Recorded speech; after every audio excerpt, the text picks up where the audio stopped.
Assalamualaikum warahmatullahi wabarakatuh. Para anggota DPR RI, Gus Alam, Pak Fathan, Pak Bupati Diko, Pak Dirjen, Pak Kepala Desa Jung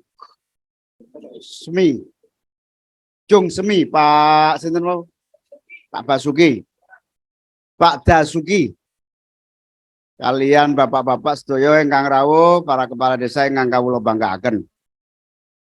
Pertama, sangat bersyukur, berbahagia saged kepanggihan, semuanya sehat walafiat, sedoyo semangat, sedoyo niat tulus mengabdi kangge rakyat bangsa dan negara. Pak Dasuki selamat. Tadi saya sempat dibelokkan ke sana lihat sepak takraw. Terus bolanya kena kepala saya, atos juga ternyata. Selamat melahirkan atlet-atlet nasional dari desa Jung Semi. Jung Semi niku terus Gustin moderator wau. Jung Semi niku bahasa Inggrisnya sustainable. Oh kok guyu. Jung Semi niku bahasa Indonesianya berkelanjutan. Bersemi terus menerus sampai ujung. Nah, sustainable. Muga-muga dana desa tambah akeh tambah gede sampai kiamat. Dan terus ngeten ceritane, kula kalian Pak Jokowi tahun pinten undang-undang niku tahun 2014. Sepakat saderengipun kula kali Pak SBY dan DPR pemerintah Pak Budiono sing awal wakil presiden melahirkan undang-undang niki. Undang-undang desa. Waktu itu kita DPR hampir ngotot kita patok 10% dari APBN. 10% dari APBN itu berarti berapa? Dari 3.000 triliun. Berarti 300 triliun. Nah, alhamdulillah Pak Budiono nggak setuju. Alhamdulillah. Sekarang 78 triliun. Alhamdulillah Pak Budiono marah ke saya, udahlah jangan dipatok-patok. Kalau dipatok-patok nanti APBN entek, pendidikan 20 triliun, 20%, kesehatan 20%, lama-lama entek. Alhamdulillah akhirnya tidak dipatok 10%. Kalau dipatok 10% berarti berapa tadi? 300 triliun. Alhamdulillah, sebab setelah saya hitung-hitung, kalau 5 miliar per desa ternyata 400 triliun. Jadi alhamdulillah gak dipatok. Jadi soluwe dhuwur timbangannya 300 triliun. Nah ini alhamdulillah. Oleh karena itu Bapak Ibu sekalian, Pak Dirjen tadi cerita sedikit bahwa dari 280 naik lagi sampai rata-rata 1 miliar. 1 miliar. Ini geliatnya sudah sangat kelihatan, gairahnya sudah bisa dirasakan hanya dengan 1 miliar. Bahkan yang dulu ragu, termasuk Pak Budiono Wapres dulu ragu, kemudian menteri-menteri banyak yang ragu, opo iso kepala desa diserahin anggaran. Ngece ternyata. Ternyata bukan hanya bisa dan sanggup membuktikan dengan sangat terbuka. Nah, ini sudah sangat bisa dilihat dan alhamdulillah Bu Sri Mulyani Menteri Keuangan akhirnya mengakui. Bahkan mengakui saat-saat krisis pandemi kemarin ya. Pandemi kemarin dana desa termasuk yang mampu mensupport bansos-bansos. Itu cepat. Nah, sejak itu kepercayaan semakin tinggi dan hari ini alhamdulillah hampir semua tokoh, semua elit mengambil kebijakan, partai politik, semuanya percaya dan yakin kepala desa mampu mengelola anggaran dengan baik. Alhamdulillah. Nah, ini momentum kesempatan harus dipertahankan dengan sebaik-baiknya, dijaga dengan sungguh-sungguh agar kepercayaan yang dahsyat ini sangat mudah untuk bisa dinaikkan jumlahnya. Tadi saya sampaikan, anggaran APBN kita 3.000 triliun, kalau dibagi per desa 5 miliar, itu cuma 400 triliun. Padahal kalau mau dihitung-hitung lagi, pembangunan itu baru bisa sukses kalau anggarannya langsung dilempar dan digunakan di paling ujung dari pembangunan, yaitu di desa. Semakin banyak dana desa yang dikucurkan, yakin, hakul yakin semakin cepat kemakmuran itu terwujud. Betul nggak? Pertanyaannya, sanggup napa mboten? Nah, ini penting. Soalnya naik 5 miliar sih masih enteng ya, naik 5 kali lipat. Lah nanti 10 miliar, 10 kali lipat. Nah, 5 miliar aja nanti butuh kecerdasan. Kemarin saya ketemu kepala desa di mana ya kemarin terakhir itu di Jogja. Di Jogja itu ada unik. Musyawarah untuk menentukan alokasi antara kemauannya padukuan apa niku sing nisor niku. Padukuan satu dusun yang satu dengan yang lain geger, tukaran. Merasa paling apa?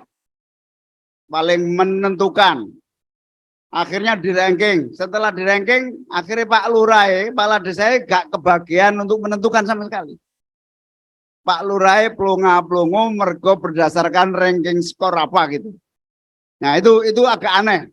Lalu kepemimpinannya menjadi itu dilema.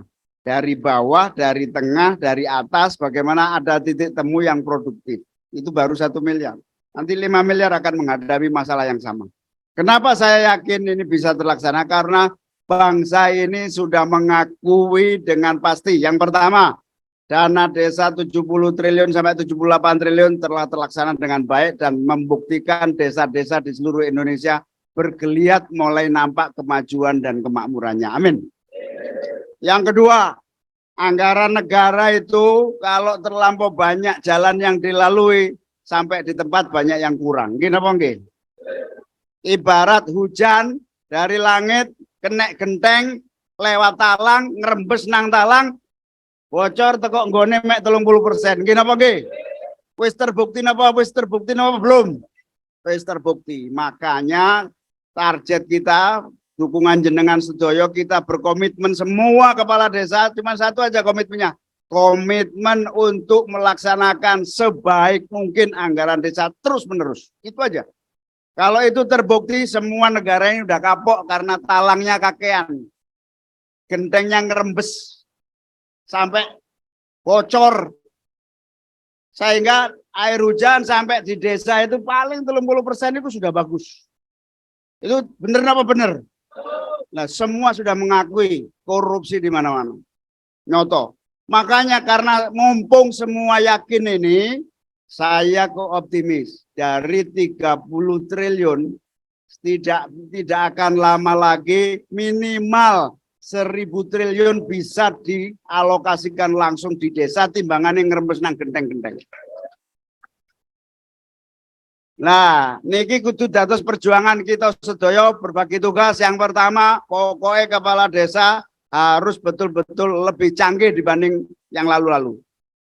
Lebih canggih dibanding Bu Sri Mulyani. Nggih napa nggih? Lebih canggih dibanding menteri, lebih canggih dibanding bupati dalam melaksanakan anggaran. Nggih napa nggih? Nah, soal canggih ganteng kalah kabeh sampean. Tapi dalam melaksanakan anggaran, kepala desa bukan hanya Kendal, saya himbau kepada seluruh kepala desa di seluruh Indonesia. Sampean sedoyolah yang akan menentukan sukses atau tidaknya pembangunan karena suatu hari 1.000 triliun yakin akan diserahkan ke desa. Itu yakin saya. Karena yakin kenapa? Karena udah bocor kabeh ngakoni. Kalau saya nanti bisa pegang kendali, menteri tak hapus separuh.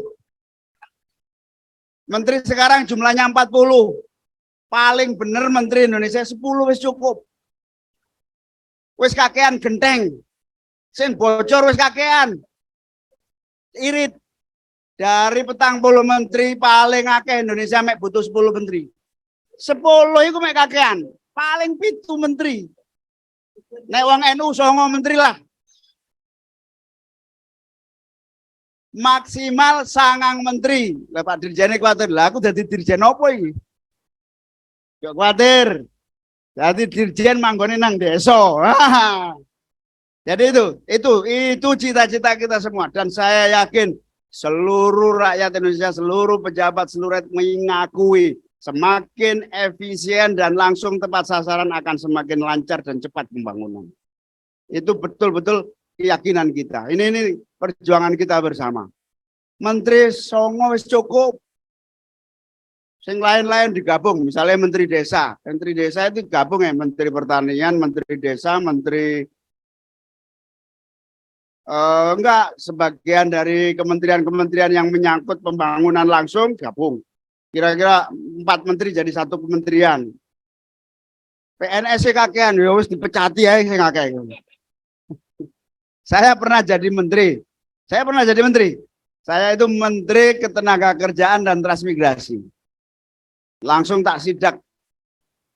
Pegawai-pegawai tak sidak. Sing kerja mek 50%. Sing liyane ya nganggur. Saya alhamdulillah waktu itu dikasih 2 kantor. Satunya di Kalibata, satunya di Gatot Subroto. Saya bilang sama Sekjen, Pak Sekjen, sing nganggur-nganggur, PNS nganggur itu lumpuk nonok kantor sana. Sing kerja-kerja nok kene bareng aku. Supaya ketok dibayari tapi nganggur. Nah, sing nganggur-nganggur ini. Nah, makanya saya yakin insya Allah efisiensi pembangunan ini akan menjadi kebutuhan bangsa ini yang mendesak segera supaya apa? Supaya pembangunan itu terlaksana dengan cepat dan baik. Nah, lagi-lagi saya kesini ini senang semangat diajak Pak Dirjen kesini semangat karena 2 hal.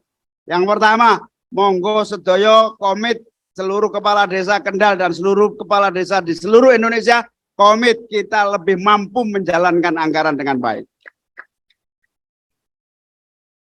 Kita harus lebih bisa nanti sampai suatu hari bisa menjadi KPA, kuasa pengguna anggaran. Itu abot nih. Tapi iso. Dulu banyak yang ragu kepala desa akan melakukan pengawuran segala macam, ternyata terbukti. Hanya 1-2 gelintir saja, yang itu ternyata juga tidak lama sudah bisa belajar dengan cepat. Ini yang kedua, selain komitmen kesungguhan, tentu inovasi, kreativitas, belajar. Kulon ini sejak kecil gak belajar yang namanya APBN. Begitu jadi DPR, belajar cepet kok. Duwe ono karek bagi kok. Duwe wis ono, karek ngedum lho gak iso. Nah, duit 3.000 triliun ngedum tok iku lho ngawur. Nah, kita berkomitmen dana anggaran pembangunan itu. Jadi anggota DPR itu paling enak, Pak. Paling enak jadi anggota DPR, timbangan lurah.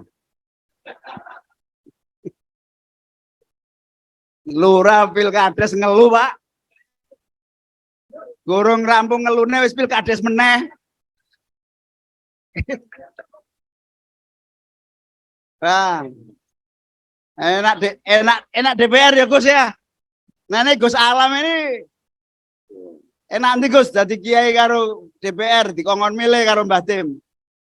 Milih dadi kiai atau milih DPR? Milih kali-kali. Ya milih kiai ya DPR. Nah niku contohnya. Akhirnya belajar anggaran itu mudah.